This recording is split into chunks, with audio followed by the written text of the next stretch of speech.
Hello folks, and welcome back to Final Fantasy IV. Today we're going to be continuing on where we left off previously, which is making our way through the Mount Hobbs dungeon here, and hopefully we'll get this finished and then move on to whatever it is that comes next.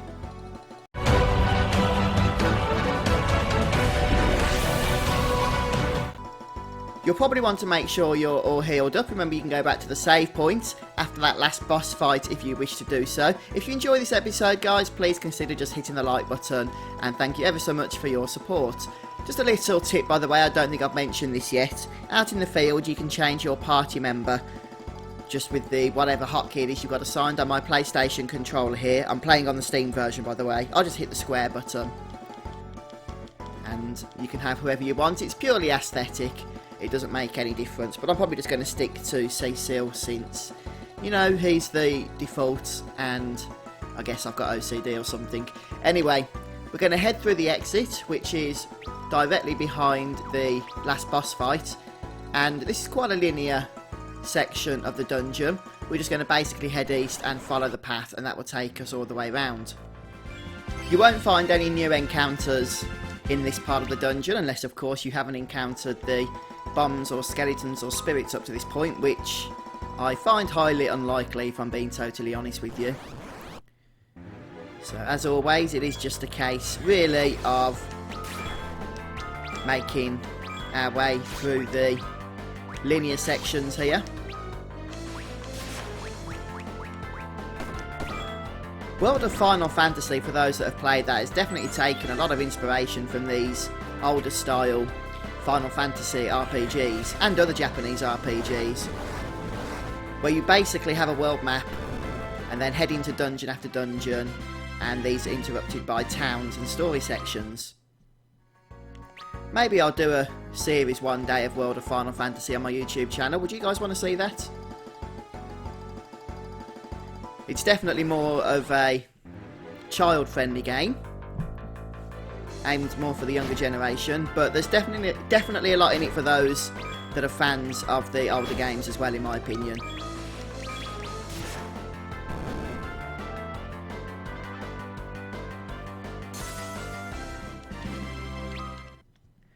So obviously the dungeons are still important for gathering experience and treasures and gil, so you don't want to be running away from battles in Final Fantasy IV, really. I'm just trying to edit out some of the battles. A couple of people have asked me to do so, but I'm only going to do it if I can remember to do so during the actual gameplay rather than in post-production, because it just adds too much time onto everything, in all honesty. So we've got the Asuna magic now with Rosa, which is great for removing status ailments, and wow, the encounters are coming in thick and fast. So we are making progress through this battle heavy section here of the dungeon, and just make sure of course that you go over to the west here to fully explore before we head down south and to the exit and into another encounter. Okay, once you've completed the map, you'll get 3 bomb cores, and we can finally leave the dungeon, and we're back here on the world map. We don't any longer have access to our hovercraft, so we're going to have to move around on foot at this point. And our next destination is Fabul, as we well and truly know at this point. So we're basically just going to move around the map area here. We can go through the trees if we want to. There is one particular enemy that we won't have fought yet. So it's called the Gatling Cog, I believe. So I will try and find that and point it out to you, since if you're trying to complete your bestiary, then you'll probably want to go ahead and kill that thing. So we just need to keep moving down. It is a bit of a journey, but there's the Gatling Cog that I was talking about. So try and fight at least one of these, since it will be the first time we've encountered one. Makes sense to kill it while we've got the opportunity to do so.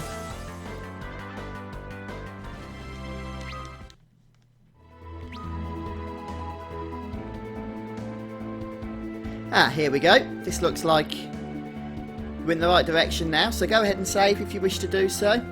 And when you're ready, we can head straight on inside to the castle itself. This is Fabul Castle, or Fabul Castle, or whatever it is it's called. And as we can see, we've got some monks around here. So, very similar to Yang in style, as you would expect. Just say hello to them. Now, before we actually do anything else, the first point of order that I wanted to stress to you is to unequip all of Rosa's gear.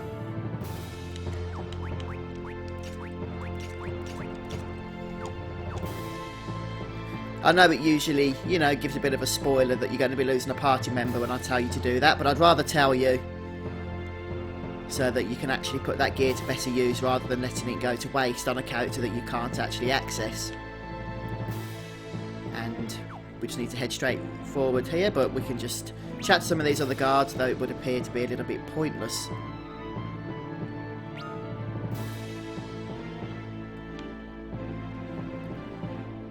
And we're just going to go north once more.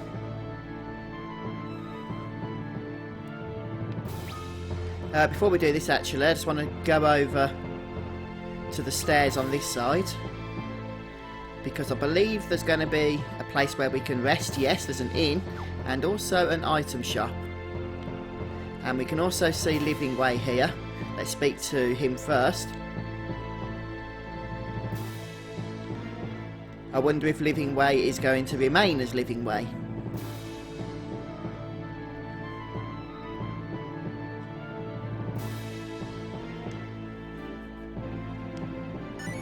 Living Way has in fact become Recording Way and is now a journalist. So this will actually unlock the event viewer, but not immediately. We'll have to wait until we can access the Fat Chocobo menu once more. And we can have a taste of it now if we want to. Basically, it lets us watch all of the cutscenes that we've witnessed up until this point. Obviously only the ones up until this point, which is good to know, so you're not going to get spoilt. But it's a little nifty feature that's become available to us. Pretty standard item shop. Stock up on anything that you feel you may need. And then we have the inn, which we don't actually need to stay at the moment, so I'm not going to bother. So one thing I do recommend actually we get from the item shop, if you haven't got any, which you won't have more than likely, is some Geisha greens, since this is what will give us access to the Fat Chocobo menu a little bit later on once we've reached a Chocobo forest. So I'm just going to go ahead and buy 5 for now.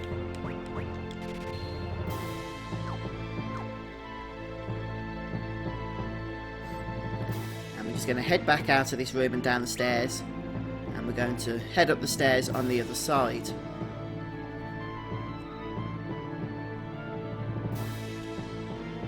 And this will give us more shops, including, well, actually only including the very useful weapon and armour shop. First thing you might want to just look at doing is just selling any rubbish that you don't think you need anymore. Perhaps like some older gears, such as an iron shield. I mean, why would we want an iron shield? Who knows? We wouldn't. And just go through all the stuff, trying to get quite a bit of gil. Right then, so in terms of weapons, we should actually have plenty of gil to spend at this particular moment. I'm just going to see what we've got in terms of gear already for Yang, since he doesn't actually have any weapons at all. It would make sense to purchase him some, and we can go for the lightning claws and the ice claws. You can also purchase the flame claws if you want to, but we're not going to be using them at the moment, so I'm not going to bother. Demon is very good for Cecil, so we're going to go ahead and purchase one each of these, since it does give a nice boost.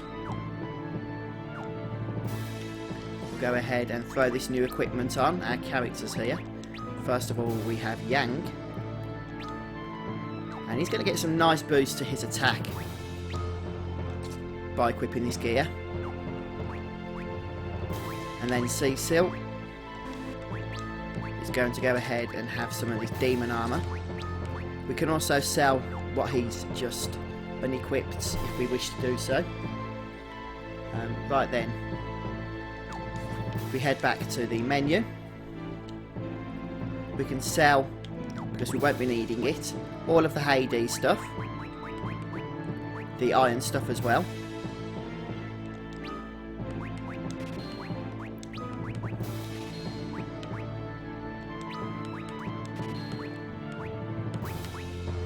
The staff, we can sell this.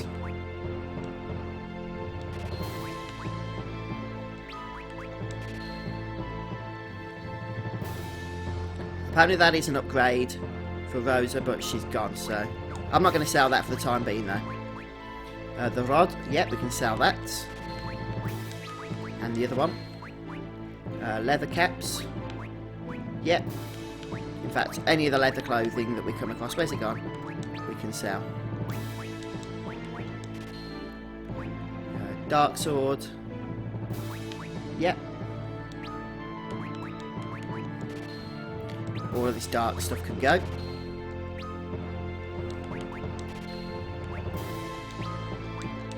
And the leather clothing, dark armour, goodbye to you. I'll keep the ruby ring, that could come in useful. The dream harp, goodbye to you. Ice rod, well it depends how many you've got. You might want to keep on the shadow blade, but I'm going to get rid of it. The Shadow Blade, we can sell that because Cecil's the only one who would need it, and he's already got one equipped. The Iron Arrows. No, the Holy Ones are better. So, good riddance to those, in fact. Power Bow, we can get rid of that, believe it or not, we can sell that. It's perfectly safe to do. As a matter of fact, we'll just sell the Holy Arrows as well. We're not going to be needing that anytime soon. Oh, the Feathered Cap. For some reason, Yang does not have that equipped. Save your surplus, we'll keep all that. Keep all that. More Hades stuff. So I know this isn't the most exciting, but look how useful it is. It's boosted our gil back up to, well, massive amounts, quite frankly. And just very briefly, I believe there was some better stuff for Yang. Yeah, the Hades cap, so we'll go ahead and equip that. Anything better in terms of this? Yes, there is. So let's give him the silver armlet.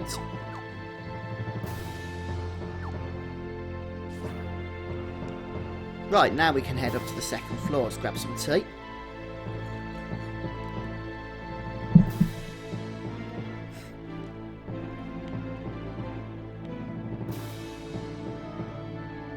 And we get a cutscene.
So the ladies are off now to assist with the healing.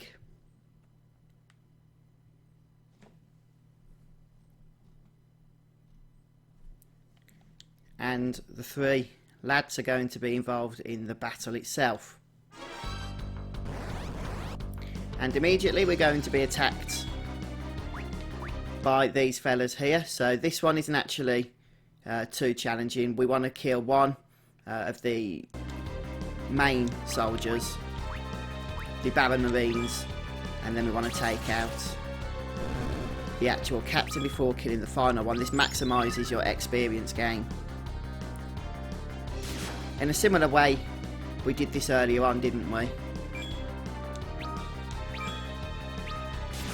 That was in Kaipo, if you remember that one.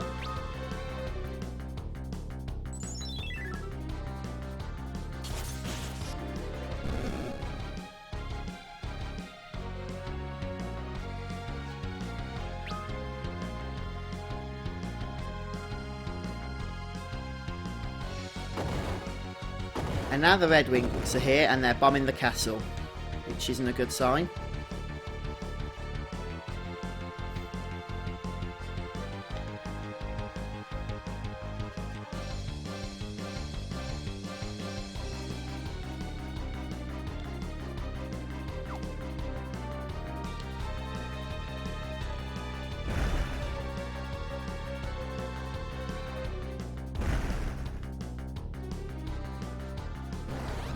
And once again we're charged, this time by 3 relatively weak mobs, so we're just going to use the attack options here and this should take them out pretty much in the first round. Yang is particularly powerful now that he has his new weapons. I mean, he was strong before with just his fists, but even so, the strong have become stronger.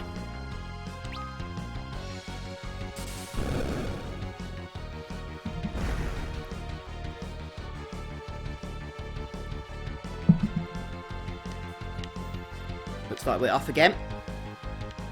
Yeah, we'll leave the guards to these weaker enemies.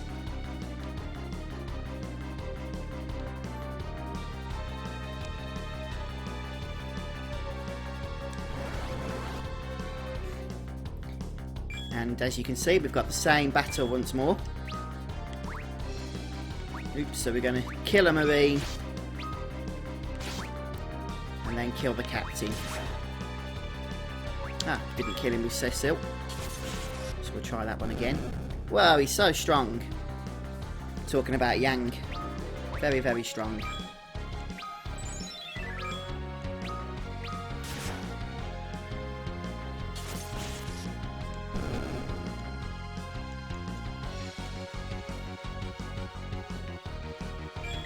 And the final one.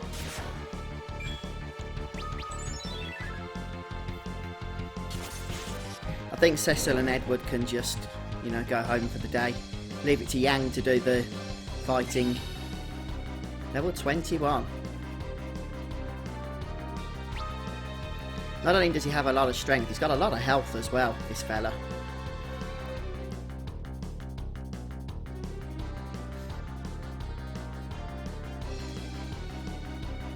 So we're going to head up to the next floor. And the door has been locked.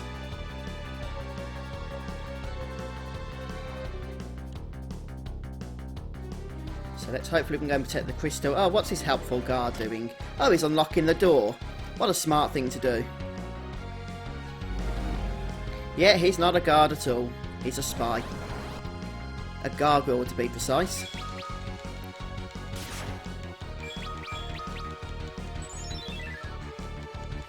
Still, nothing that Yang can't do in a single hit.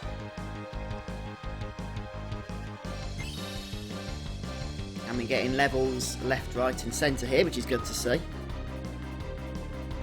And without real breaks involved, we're thrust into another battle. This time with a Domovoi, a Shaharjin and a Leshy.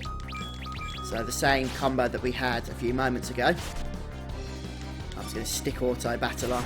Let it do the job for me. Drink me tea while we wait.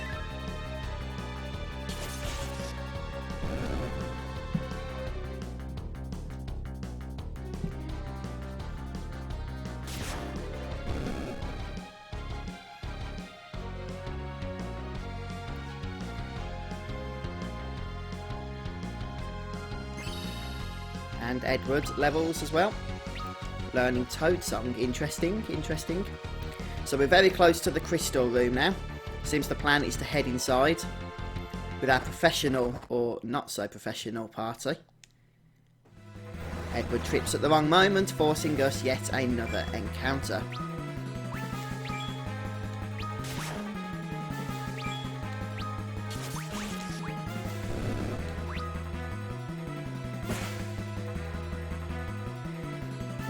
So again, we're just going to go ahead and kill the captain.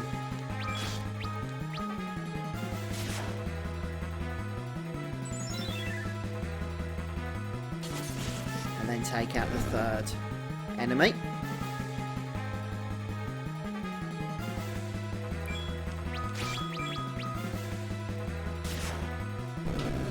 This is the first time the music's changed to this variety, isn't it? I don't recognise this from this playthrough. Anyway, we can head into the crystal area now.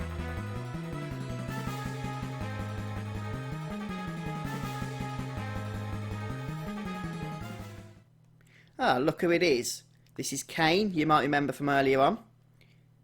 Cecil's friend and comrade.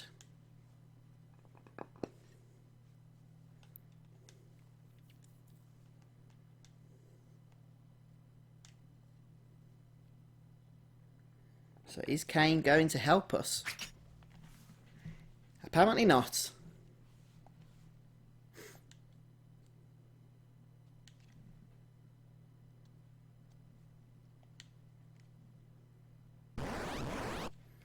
Now this is an interesting encounter. Cain is tremendously powerful, but it's also a story encounter, so you can't lose it.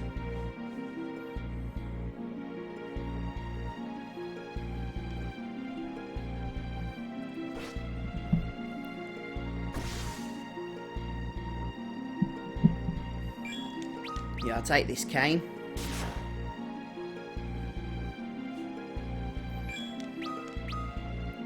Have another one for your trouble.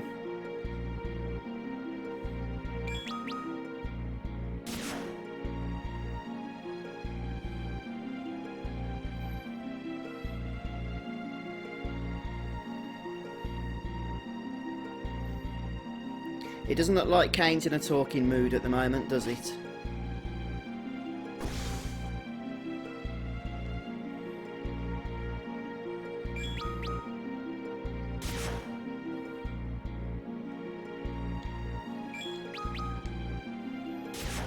Incidentally, by the way, you can just turn auto battle on.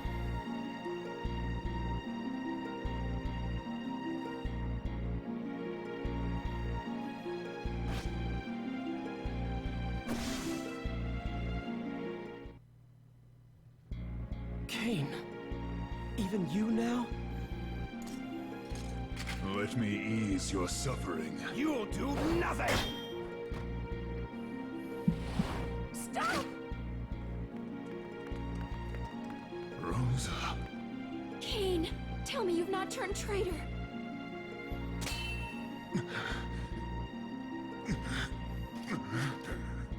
Don't look at me.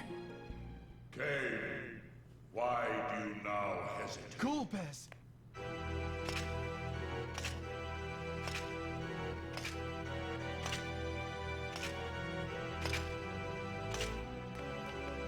You're him, the usurper. So, you are Cecil.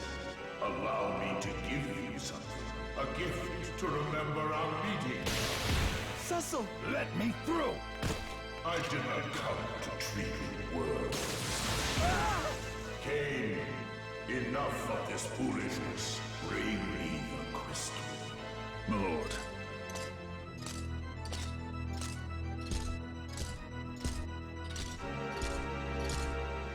Don't do it, Cain. Rosa, let it be. Oh, you care for this one, do you? Then let me take her along as well. To hold in trust until we are gracing the chance to meet again. Come, Cain.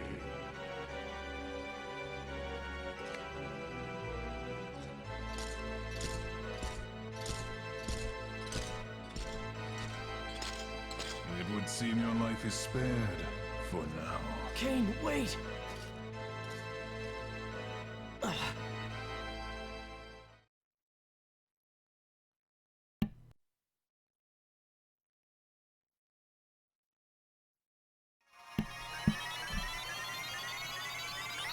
Right, so we got a good taste of Golbez's attitude in that last scene.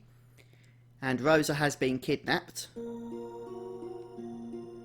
And so has the crystal.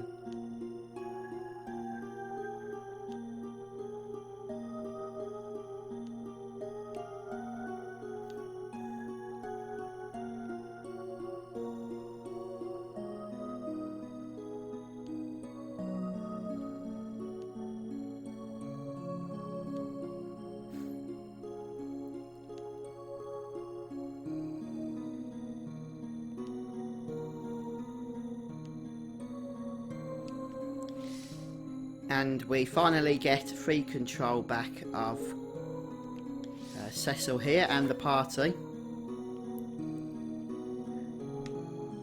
So we're going to head out of the crystal room here.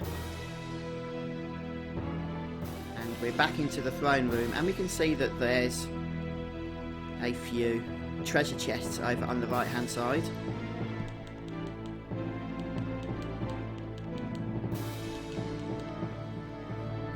And we can just head through the secret passageway here. And there's some nice items we can grab, including a demon shield, which we're going to want to equip immediately on Cecil here. So this completes his demon outfit.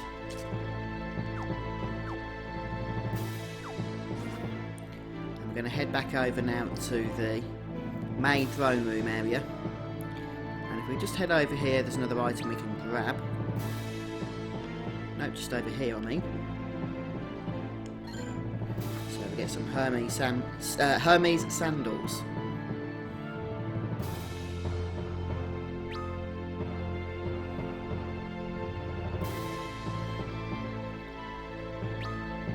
I'm just going to head back down to the first floor. Oops, that was a misclick.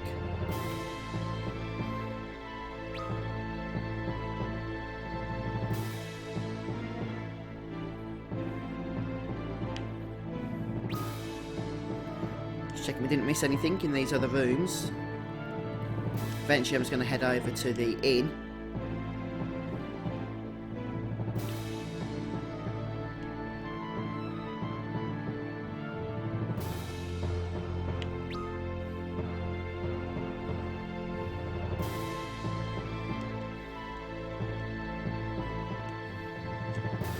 So we are going to go to the inn in a moment. I'm just checking that there's nothing else down here, since we didn't really explore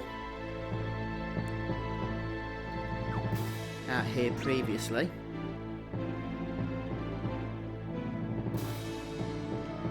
Okay. There are some stairs just over yonder. I was wondering if we could get to them. By the way, when we head to the inn, we're going to get a free rest. Free night's kip, which I suppose is particularly useful, isn't it? Back into the crystal room, which we don't need to be. Just in the throne room here, we can actually head south. I knew there's another area, I don't know why I missed this earlier. We can just head south, and this will take us back outside, and we can actually explore a little bit more. There's a couple of sets of stairs and whatnot. Going to just start by heading into the one on this side. And there's 3 more treasure chests for us to grab.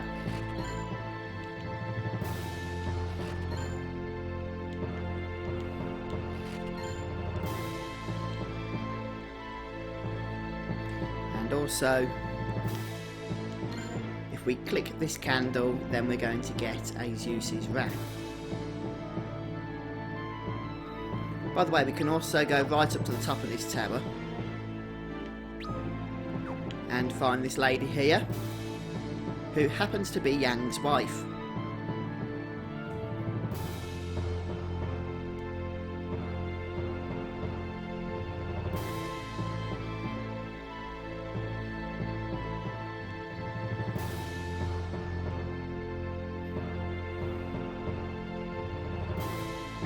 so we can get a bit of dialogue from Yang's wife. And then we're going to head back down all the way out of this tower here and make our way over to the other side. Seems we have a second tower that we can go ahead and explore. We're going to begin just by heading up to the next floor. Nothing to do here. You can chat to some of the monks if you want to, but nothing of note to do here, I should say. And there's a vase around here, I believe. Oh. Is it this? I got the explanation. There it is. Yeah, we can get Barcus's wine.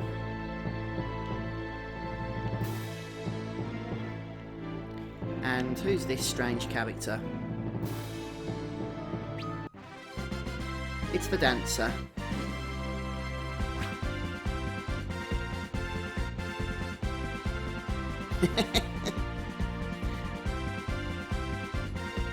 Not quite what you were probably expecting.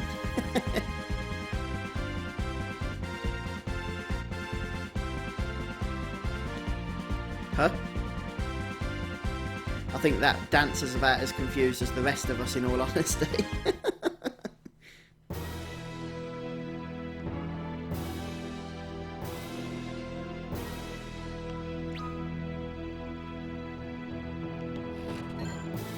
Grab the tent.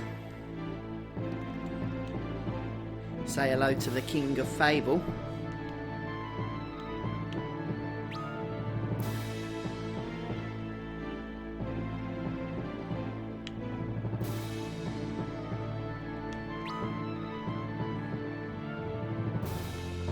And that's pretty much it with all the optional stuff that we've gathered, which was quite a bit, I've got to say.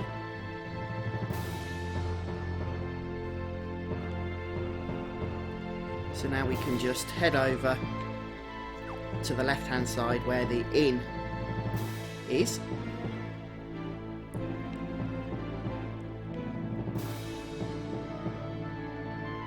And we're just going to approach the innkeeper here. And he's going to actually give us a free night's rest.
So the king very kindly not only gives us a boat, but also a Deathbringer sword for Cecil. And this is actually quite a awesome sword, so as soon as we can we're going to want to equip that.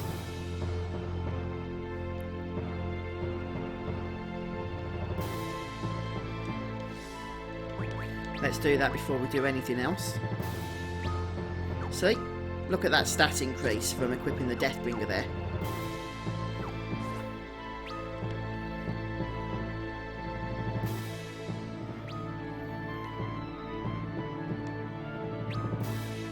But that's pretty much all there is to do now. We can actually make our way, I don't know why I came over this side, make our way to the next section of the game.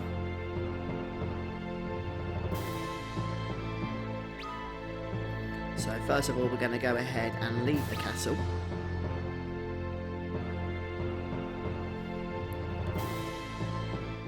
And our next destination, our next immediate destination is the boat. So we're going to head over there in the next episode. So thanks ever so much for joining me today, folks. I hope you've enjoyed today's episode. It's been a little bit longer, but we've had quite a bit to get done, so I hope you didn't mind.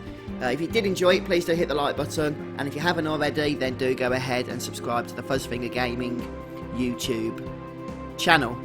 But until next time, folks, take care, and I'll see you soon for more Final Fantasy IV.